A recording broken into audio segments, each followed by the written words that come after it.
નમસ્કાર મિત્રો, LD high school Sachin Surat આપ સૌનું હાર્દિક સ્વાગત કરે છે. સ્ટાન્ડર્ડ 10 સાયન્સ ચેપ્ટર નંબર 10 પ્રકાશનું પરાવર્તન અને વક્રીભવન ભાગ 3. ગોલીય અરીસાના સંદર્ભમાં આપણે વિવિધ પદોની વ્યાખ્યા આપણે આજે જોઈશું. સૌથી પહેલાં તો વાત કરીએ ધ્રુવ. ગોલીય અરીસાની પરાવર્તક સપાટીના કેન્દ્રને અરીસાનો ધ્રુવ કહે છે, જેને P વડે દર્શાવવામાં આવે છે. આકૃતિમાં તમે Pને જોઈ શકો છો.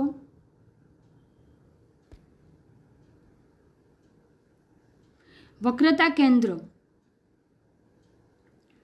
ગોલીય અરીસાની પરાવર્તક સપાટી જે પોલા ગોળાના એક ભાગ છે તેના કેન્દ્રને ગોલીય અરીસાનું વક્રતા કેન્દ્ર કહેવામાં આવે છે, જેને C વડે દર્શાવવામાં આવે છે. અંતર્ગોળ અરીસા માટે આ, બહિર્ગોળ અરીસા માટે C.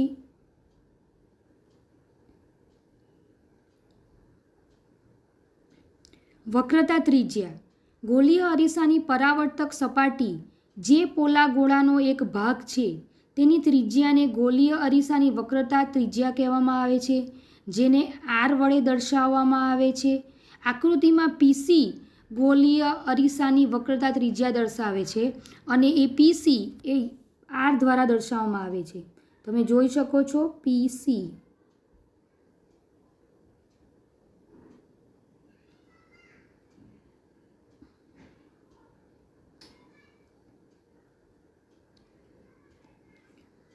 મુખ્ય અક્ષ. ગોલીય અરીસાના ધ્રુવ એટલે કે P અને વક્રતા કેન્દ્ર C માંથી પસાર થતી કાલ્પનિક રેખાને ગોલીય અરીસાની મુખ્ય અક્ષ કહેવામાં આવે છે, જે પણ તમે આકૃતિમાંથી જોઈ શકો છો.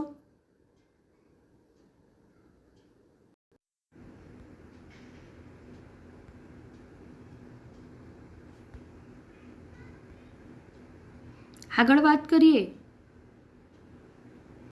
મુખ્ય કેન્દ્ર. અંતર્ગોળ અરીસા પર આપાત થતા મુખ્ય અક્ષને સમાંતર પ્રકાશના કિરણો અરીસા દ્વારા પરાવર્તન પામી મુખ્ય અક્ષ પરના જે બિંદુએ કેન્દ્રિત થાય છે તે બિંદુને અંતર્ગોળ અરીસાનું મુખ્ય કેન્દ્ર કહેવામાં આવે છે. આકૃતિમાં તમે જોઈ શકો છો આ F, જેને F વડે દર્શાવવામાં આવે છે. હવે બહિર્ગોળ અરીસા માટે વાત કરીએ તો બહિર્ગોળ અરીસા પર આપાત થતા મુખ્ય અક્ષને સમાંતર પ્રકાશના કિરણો અરીસા દ્વારા પરાવર્તન પામી મુખ્ય અક્ષ પરના જે બિંદુએથી આવતા હોય તેવા ભાસ થાય તે બિંદુને બહિર્ગોળ અરીસાનું મુખ્ય કેન્દ્ર કહેવામાં આવે છે.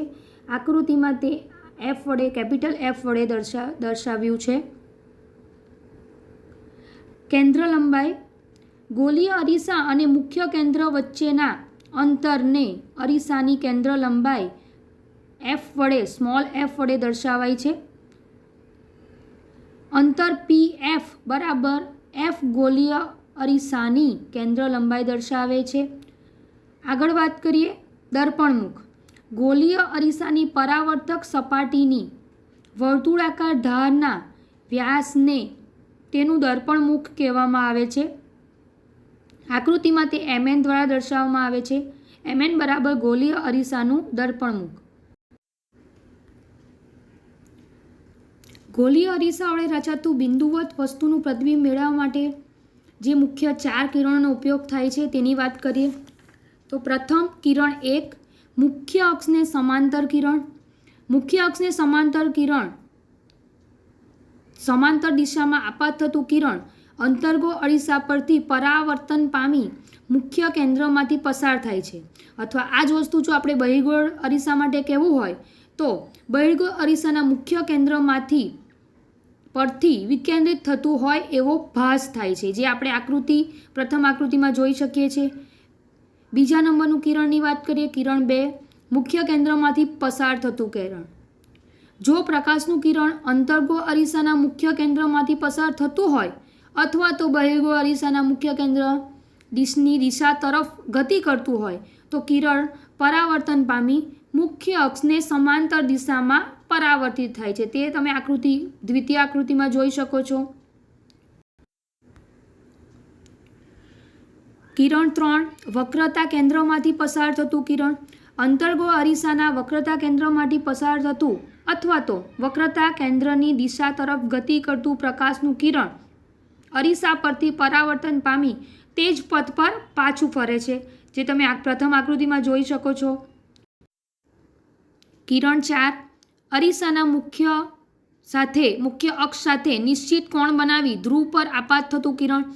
અંતર્ગોળ અરીસા કે બહિર્ગોળ અરીસાના મુખ્ય અક્ષ સાથે નિશ્ચિત કોણ બનાવી ધ્રુવ પર આપાત થતું કિરણ મુખ્ય અક્ષ સાથે તેટલો જ નિશ્ચિત કોણ બનાવીને પરાવર્તન પામે છે, જે તમે બીજી આકૃતિમાં તમે જોઈ શકો છો. આભાર.